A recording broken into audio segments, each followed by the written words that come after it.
오늘 이 말씀을 가지고 하나님은 모든 것입니다 라는 제목으로 말씀을 나누기를 원합니다.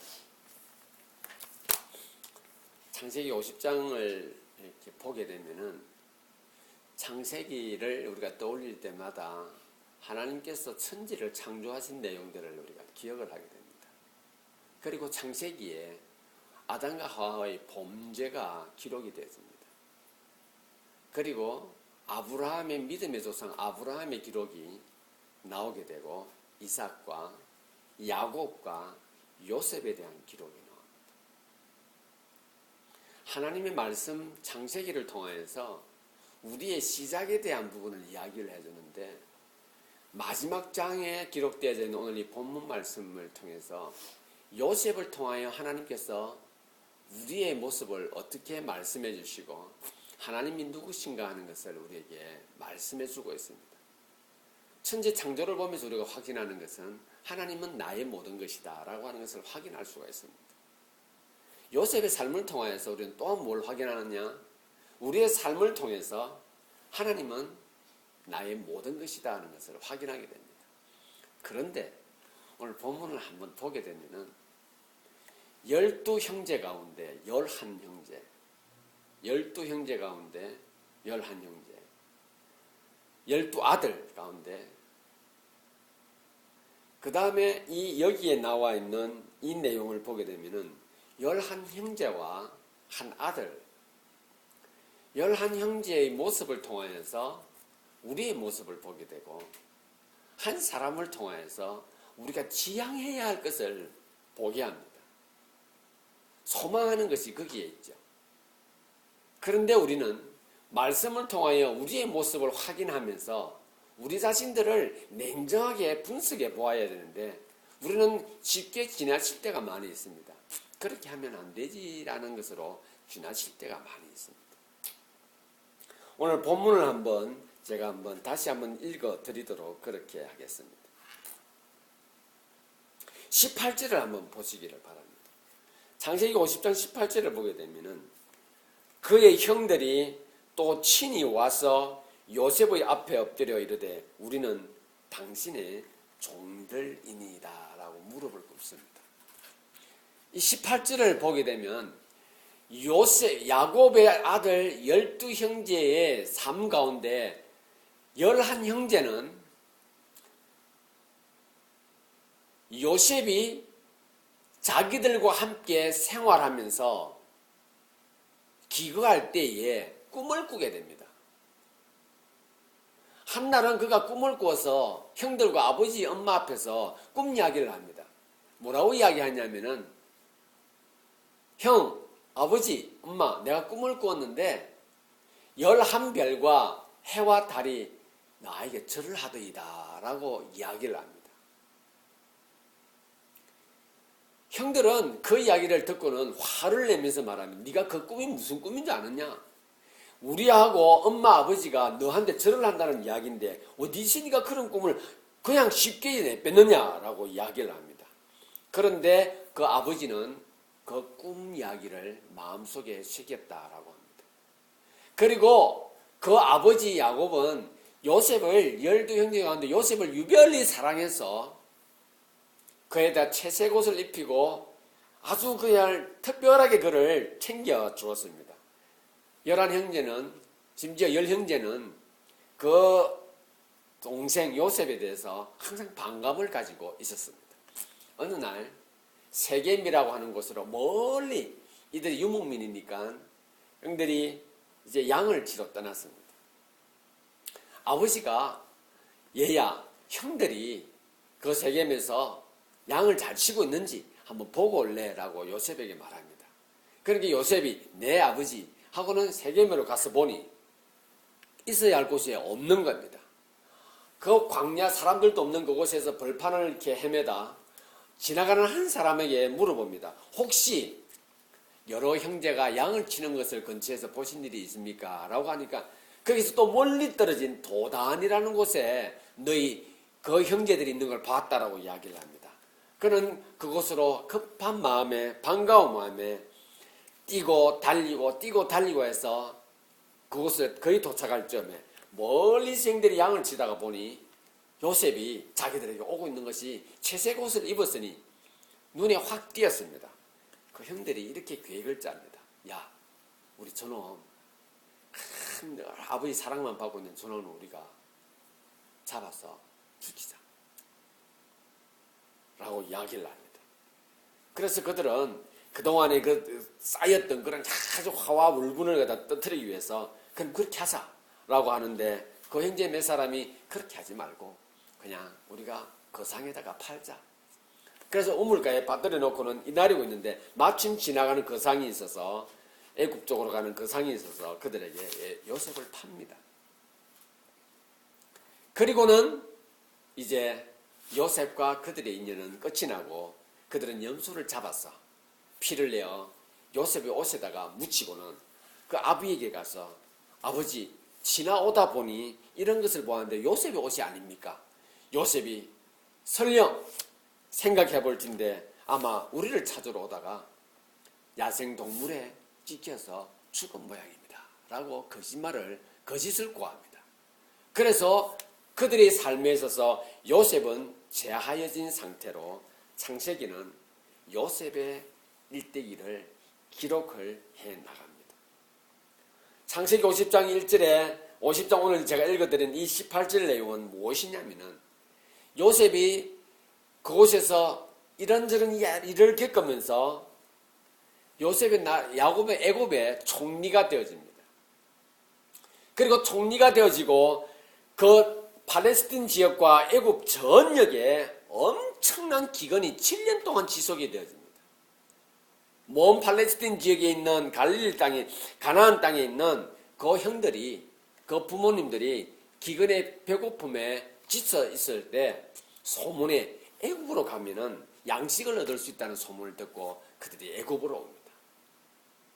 그때 그들은 그 애굽 총리 요셉 그 동생이 총리가 됐던 사실을 알지 못한 채 그들은 거기에서 양식을 구하고 돌아가고 다시 돌아와서 또다시 양식을 구하고 돌아가는 그런 일들이 진행되어지는 가운데 이 요셉이 나중에 자기가 당신들이 부린 동생이었다는 사실을 알리고 부모님을 초대를 합니다. 그래서 그 기근이 계속해서 지속되어지고 있는 가나안 땅에 있는 그 부모님들과 가족들을 모두가 애굽 땅으로 오게 됩니다. 그곳에서 생활하는 중에 이제 아버지 야곱이 죽게 되었을 때에 이 형들이 한 가지 불안함이 그들에게 밀려왔던 겁니다. 혹시 요셉이 과거에 우리가 자기에게 했던 행동 때문에 우리를 죽이진 않을까 하는 마음이 그들을 엄습했던 겁니다. 그래서 아버지가 돌아가시고 난 이후에 이제 형은 요셉은 자기들을 분명히 죽일 것이니 아버지가 했던 말을 가지고 이야기하고 목숨을 구걸하자. 잘못을 구하자. 하고 한 내용이 오늘 이 본문의 내용입니다. 18절에 제가 다시 읽어드린 이유는 그들은 그 동생 앞에 무릎을 꿇고는 말을 합니다. 불쌍히 여겨달라고.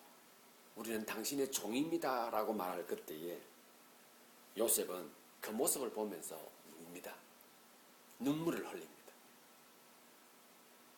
우리의 삶에 있어서 당장 눈앞에 나타난 어떤 것 때문에 머리를 조아려야 하고 어떤 것 때문에 나의 이익을 위해서 물질 앞에 무릎을 꿇어야 하고 힘 앞에 머리를 조아려야 할 때가 우리가 살아가면서 발생한다고 할 때 우리의 모습과 그것을 바라보고 있는 수많은 사람들이 한편으로는 무엇이 저로 하여금 무릎을 꿇게 하며 무엇이 저로 하여금 저 앞에 머리를 조아도록 하는가 하는 사실들을 보게 합니다. 오늘 저는 이 요셉의 형들의 모습과 요셉의 삶의 그 과정을 한번 추적해 보면서 하나님이 우리의 모든 것인 것을 어떻게 우리에게 보여주고 있는가 하는 것을 한번 살펴보도록 하겠습니다.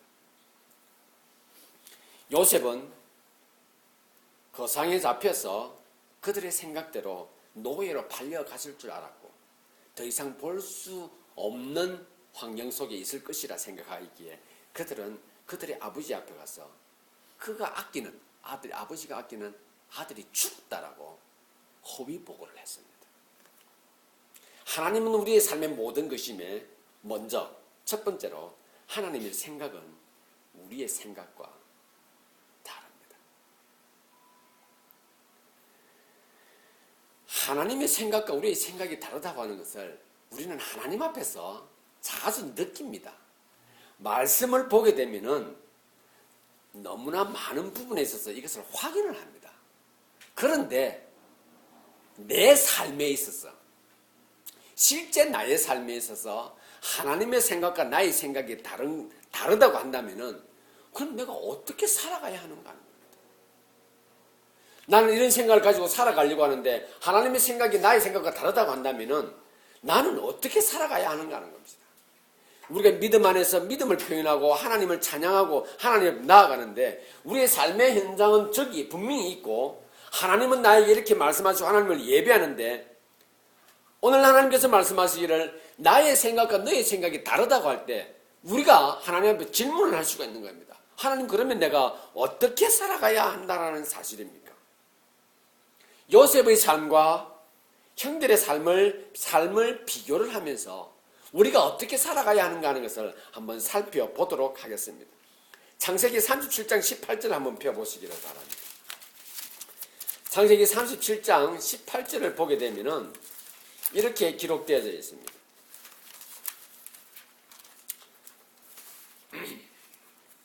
요셉이 그들에게 가까이 오기 전에 그들이 요셉을 멀리서 보고 죽이기를 꾀하여 죽이고자 요셉의 형들은 계획을 세웁니다. 이제 죽이자. 꿈꾸는 자가 오는도다. 꿈을 꾸고 아버지에게 사랑을 독차지하고는 저놈을 우리가 죽여버리자라고 그들에게 안부를 물으러 온 동생을 죽이려고 계획을 잡습니다. 요셉의 행동을 한번 볼까요? 요셉은 형들에게 아무런 감정이 없습니다. 아버지의 말씀에 따라서 그 형들이 어디 있는지를 그도 나름대로 허허벌판을 수많은 거리를 수많은 어려움을 겪어오면서 그 형들을 만나러 오는 요셉은 형들을 그저 보고 싶은 겁니다. 만나서 아버지의 안부를 전하고 싶고 형들의 안부를 아버지에게 전하기 위한 그런 마음으로 멀리서 보는 형들이 있기에 반가운 마음으로 달려오는 그를 향하여 형들은 그를 죽이고자 합니다. 형들은 요셉에게 대하여 자신들의 감정을 아프게 하였고 그들을 한 번씩은 불편하게 했던 그 동생을 감히 죽여버리겠다고 생각을 합니다. 그러나 요셉은 그들 형들 앞에서 그의 태도는 이렇습니다. 꿈을 꾸었으니 그냥 꿈 꾼 대로 이야기를 하는 겁니다. 아빠가 형들에게 안부를 물어보고 그 안부를 들어오라 하였으니 그는 아버지의 편에 서서 그리고 형들을 위하여서 그는 맡겨진 대로 하고 있는 그의 삶을 보게 됩니다. 그에게는 어떤 감정이나 악감이 그에게는 전혀 없는 것입니다. 그러나 상황은 급변해서 애굽 갈릴리 땅에 가나안 땅에 기근이 들었고 그들은 양식을 구해야 해서 애굽으로 내려왔을 때 그들이 당연히 죽었을 줄 알았던 동생이 애굽 나라의 총리가 되어 있다는 사실을 알았을 때 그들의 태도는 어떻게 바뀌어졌을까? 제가 아까 읽어드린 50장 18절에 근거하면 그들은 숨기려고 했을 것입니다. 눈앞에 나타난 이의 타산을 그들은 따지려고 했을 것입니다. 하나님께서는 요셉을 통하여 우리에게 무엇을 말해주냐? 말씀은 어떠한 경우에도 겸손하고 그리고 사랑을 통하여서 순종하는 삶을 살 것을 우리에게 언제든지 어떤 환경 속에서도 끊임없이 그것을 말해줍니다. 어떻게 말씀을 하십니까? 내 원수를 사랑하라 하시면서요.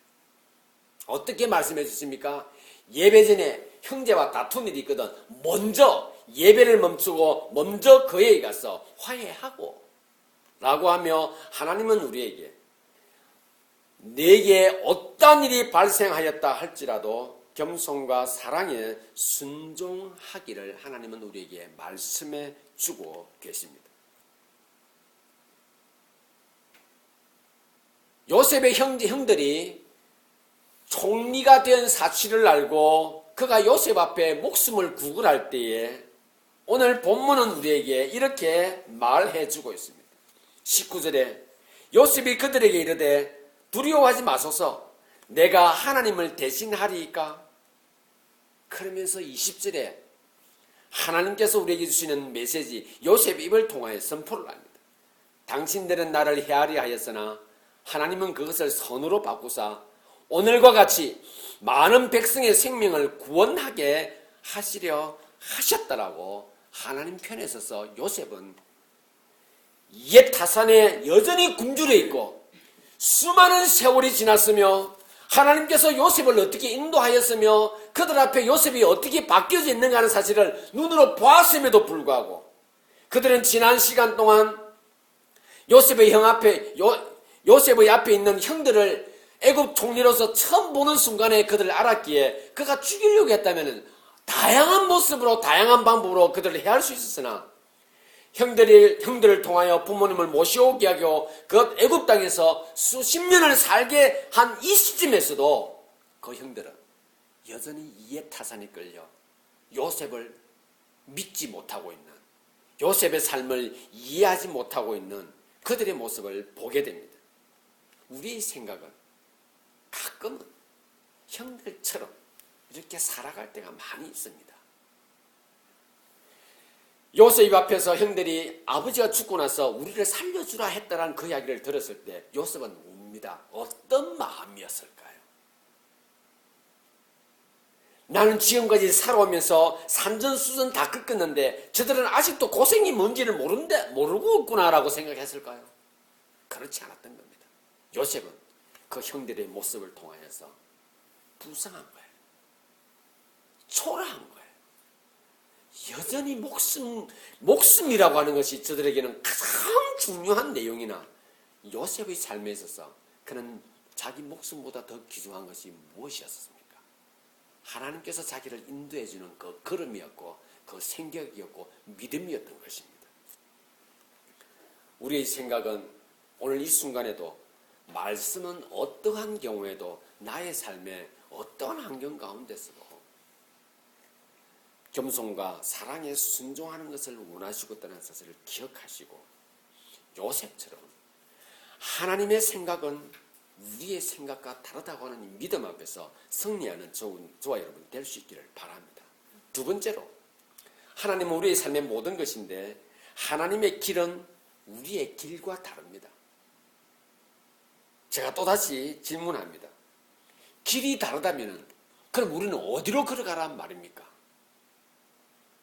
하나님의 길과 나의 길이 다르다고 한다면 내가 가고 있는 이 길이 잘못됐는지 잘 되었는지 우리는 어떻게 알 수 있습니까? 어떻게 이 인생을 걸어가라고 하십니까? 라고 질문할 수가 있습니다.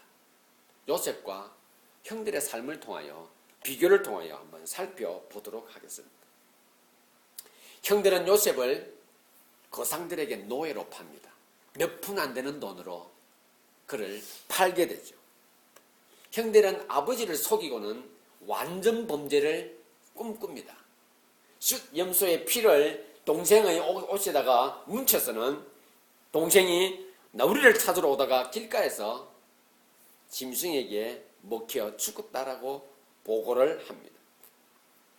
형들은 아버지를 속인 것이 아니라 그들 자신을 속여버렸죠.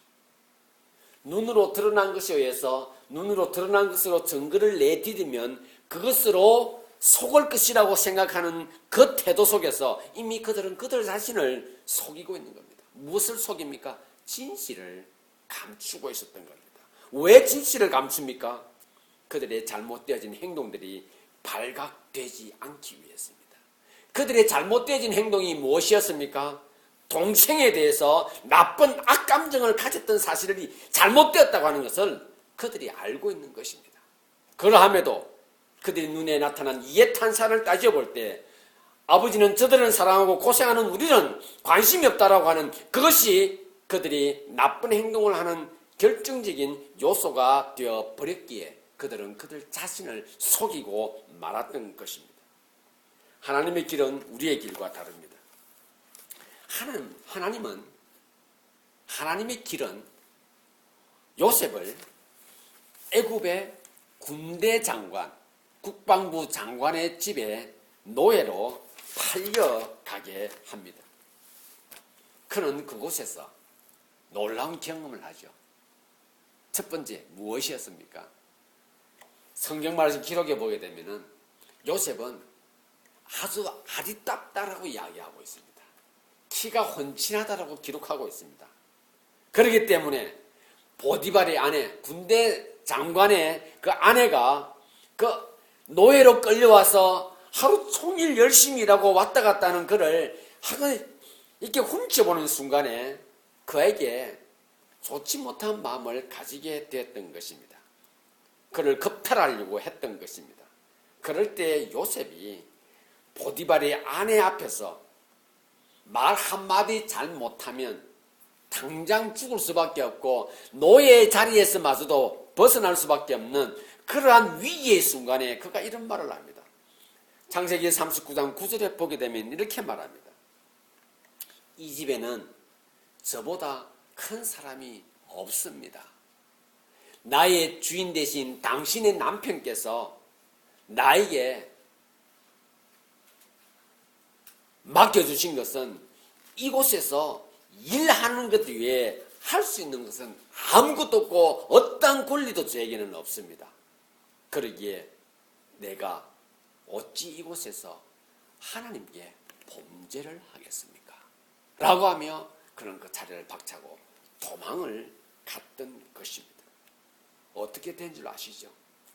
그 보디발의 아내는 거짓말로 그 남편에게 위하여 저 노예가 나를 겁탈하려고 했다라고 하여 요셉은 이제 그 다음의 인생 이장인 감옥의 투옥이 되어졌던 것입니다. 저와 여러분들의 생각 가운데 요셉의 고백과 요셉의 선언은 하나님을 가장 기쁘시게 한 것이었습니다. 지금 당장 그가 그 말을 하지 않고 그 여인에 따라서 살아가면 먹을 것도 늘 수 있고 귀염을 독차지할 수 있었지 않겠습니까? 그러나 그는 그것을 선택하려니 차라리 죽는 것이 낫다라고 선택을 했던 것입니다. 그는 그 앞에서 죽는 것을 선택하겠다고 표현하기를 무엇으로 표현하였습니까? 내가 어찌 하나님께 범죄하리요. 요셉이 미련하지 않다라면 자기가 그 부인의 말을 거역했을 때 어떤 해가 미칠 것이라는 것을 그는 기본적으로 알고 있었을 것입니다. 많은 노예들의 이야기를 들으면서 알고 있었을 것입니다. 주인에게 어떻게 해야 되며 그들이 말할 때 어떤 태도를 취해야 한다는 것을 알았을 것입니다. 그럼에도 불구하고 그는 당장 내 배에 들어오는 내 눈에 이익이 되는 것보다 더 중요한 것은 나의 모든 것을 주관하시는 아버지 하나님께서 원치 않으신다고 하는 것에 있어서 그는 정직하게 반응했던 것입니다. 요셉은 자신이 믿고 있는 믿음 앞에서 믿음을 속이지 아니하고 자신을 속이지 아니하고 자기를 정직하게 나는 이렇게 살아갑니다. 하나님 저는 이렇게 살아가고 있습니다. 라고 표현했던 것입니다. 하나님께서는 그러한 요셉을 어디로 인도했습니까? 감옥으로 인도했다. 저와 여러분들은 말씀을 보고 있지만은 좋은 결론이 아닙니다. 어떻게 보게 되면은 더 나쁜 결론이 될 수 있습니다. 그런데 하나님께서는 그곳에서 감옥에서 하나님은 요셉에게 무엇을 확인합니까? 꿈을 해석하는 능력이 그에게 있음을 확인을 합니다. 술 맡은 관원과 떡 맡은 관원이 애굽 바로왕의 술 맡은 관원과 떡 맡은 관원이 감옥에 투옥되어 있는 동안에 같이 생활하는 속에 어느 날 그 두 사람이 꿈을 꿉니다. 그런데 이 요셉이 그들이 꿈을 어떻게 해석할지 몰라 고민하고 있을 그때 그가 이렇게 말을 합니다. 하나님께서 우리에게 바른 해석을 내릴 것입니다. 제가 한번 그것을 해볼 테니 말씀해 주십시오 라고 이야기를 합니다. 술 맡은 관에는 자기가 받은 거기에 상에 포도주를 들고 이렇게 가는데 왕 앞에 자기가 그 술을 잔을 따르는 것을 그가 꿈을 꾸었다고 이야기합니다. 그러니 요셉이 이렇게 말합니다. 3일 후에 왕이 당신을 부를 것이며 당신 앞에 당신은 다시 복권되어질 것이라 라고 이야기를 합니다. 떡 맡은 관원이 그는 머리맡에 그 떡을 만들어서 이렇게 왕 앞에 가져가는데 새들이 와가지고 그 떡을 쪼아서 먹더이다 라고 이야기합니다. 요셉이 이렇게 말을 합니다. 3일 후에 당신은 복권되어지는 것이 아니라 왕 앞에서 목숨을 잃게 될 것이라 라고 이야기를 합니다. 하나님께서는 우리의 길과 나의 길은 다르다라고 말씀하시며 우리의 삶 속에서 우리가 예측할 수 없는 걸음으로 길로 우리를 인도하십니다. 그러한 과정을 통해서 하나님께서는 내가 하나님 앞에서 하나님의 영광을 드러낼 수 있는 것이 무엇인가 하는 것을, 무엇이 나에게 있는가 하는 것을 하나님이 스스로 발견하도록 그 길을 인도해 주십니다. 우리의 인생은 내가 생각하는 그 길로 가는 것이 아닙니다. 나는 그 길로 가면은 당장 만나는 사람, 내가 저 길로 가면 내일 모레 1년 후에는 이런 일이 벌어질 것이라 생각하나 하나님은 전혀 다른 모습으로 우리의 걸음을 인도하시고 계시는 것입니다. 그 걸음이 바른 걸음일 수 있고 바르지 않은 걸음일 수가 있는 것입니다. 사랑하는 지체 여러분, 우리가 이 땅을 살아가면서 우리는 가끔씩 내가 내 길을 흩어져 버릴 때가 있습니다. 부부관계도 그렇지 않습니까? 부모 자식 간의 관계도 마찬가지입니다. 손님과의 관계도 마찬가지입니다. 이웃과의 관계도 마찬가지입니다. 길을 흐트러뜨린다고 하는 것은 무엇을 말합니까? 서로 사이좋게, 서로 오해 없이, 서로 정정당당해가 우리가 가는 바른 길입니다. 그런데 우리 인생이 바르던가요? 꼭 그렇게만 진행되어지지 않습니다. 부부관계도 흐트러질 수가 있는 겁니다. 우리는 여기에서 무엇을 찾아야 합니까? 길을 찾아야 하는 겁니다. 그 길은 무엇입니까? 내가 잘못했으면 인정하는 것이 바른 길인 것입니다. 그것이 무엇입니까? 내가 용서할 일이 있으면 그냥 마음을 풀고 용서를 해줘야 하는 것이고, 용서를 구하는 자가 있을 때 그는 바른 길을 흐트러진 것을 바로잡고자 하는 노력을 다해서 우리는 거기에 반응하는 것이 우리의 길인 것입니다. 하나님께서는 우리와의 관계 속에서 당신의 계획을 흐트러뜨리지 않습니다. 일관적이고 지속적이고 변함없이 그 길을 가게 하십니다. 우리는 어떻습니까?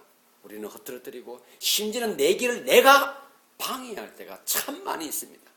내가 방해하는 것이 분명히 이것은 좋은 것이기에 방해하지 않는 것이다나 하나님은 니는 좋은 것이나 그것이 악한 걸음이고 그것이 곧 너로 하여금 무덤에 빠지게 하는 걸음이다라고 하나님은 우리에게 말씀해 주시는 것입니다. 이 술 맡은 관원이 드디어 복권을 해서 왕 앞에서 섬기는데 그 요셉이 그 술 맡은 관원이 감옥을 나갈 때에 이렇게 말을 합니다.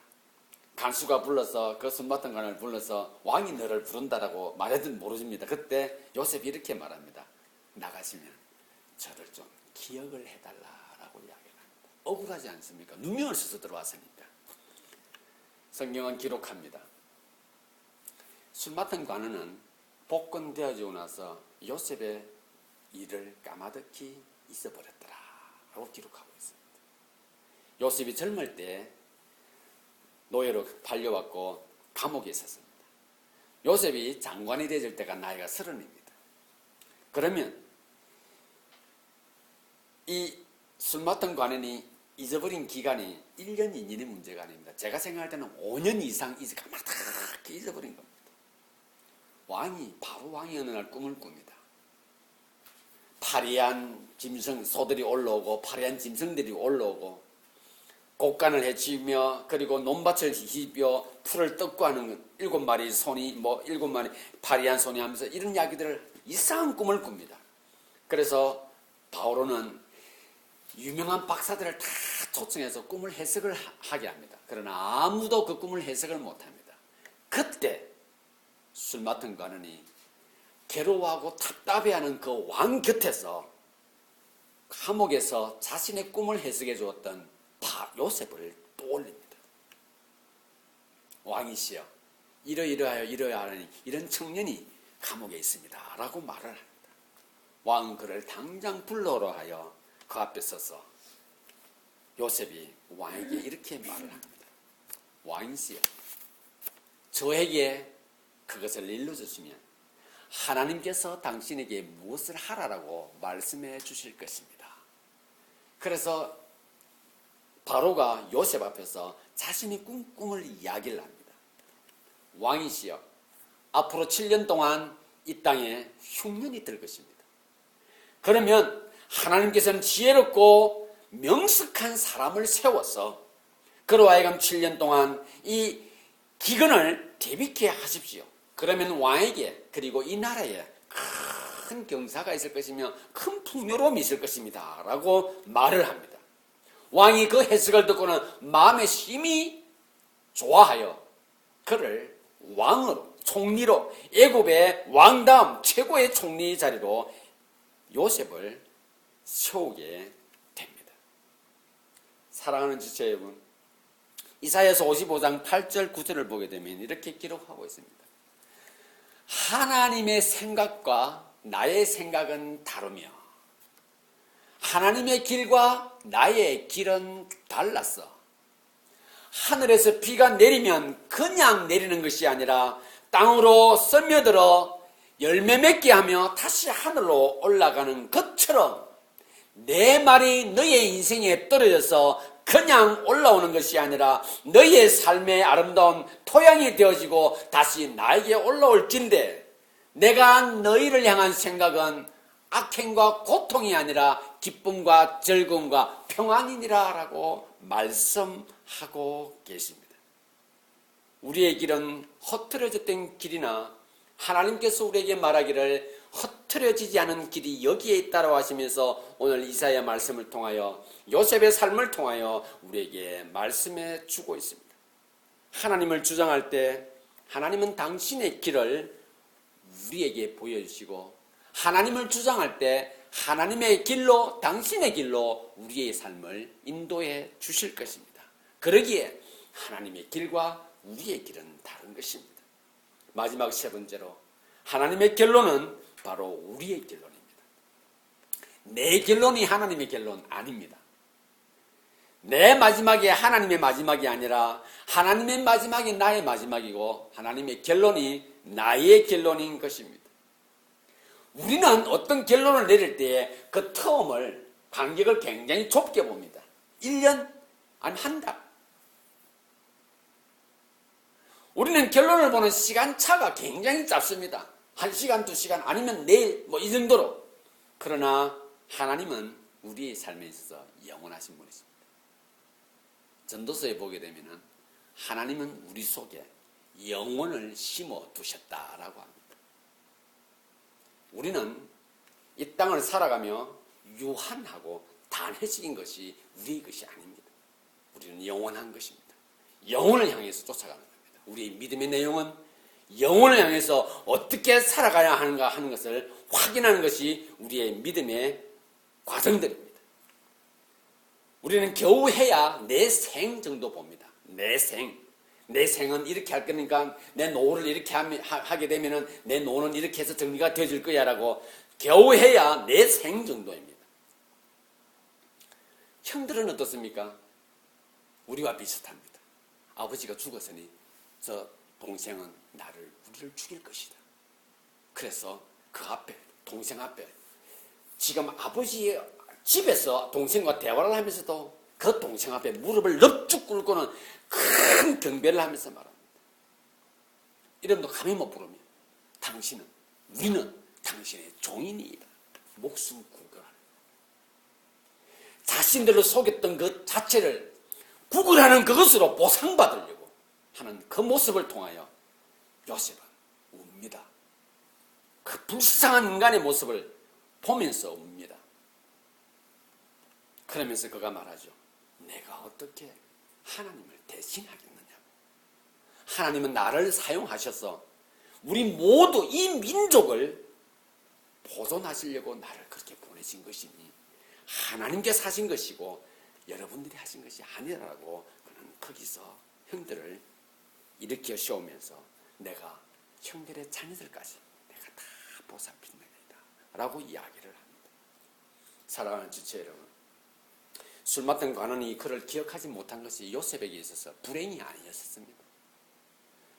요셉이 하나님의 메시지를 과감하게 주인의 부인 앞에서 행사하고 난 후에 감옥으로 간 것이 그에게 있어서 결론이 아닌 것입니다. 우리 삶도 마찬가지입니다. 하나님 믿고 따름에 있어서도 이유를 알 수 없는 아픔이 밀려오고 고통이 밀려오고 어떨 때는 누명을 쓰고 어떨 때는 오름이 밀려오나 그것이 끝이 아닌 것을 기억하시기를 바랍니다.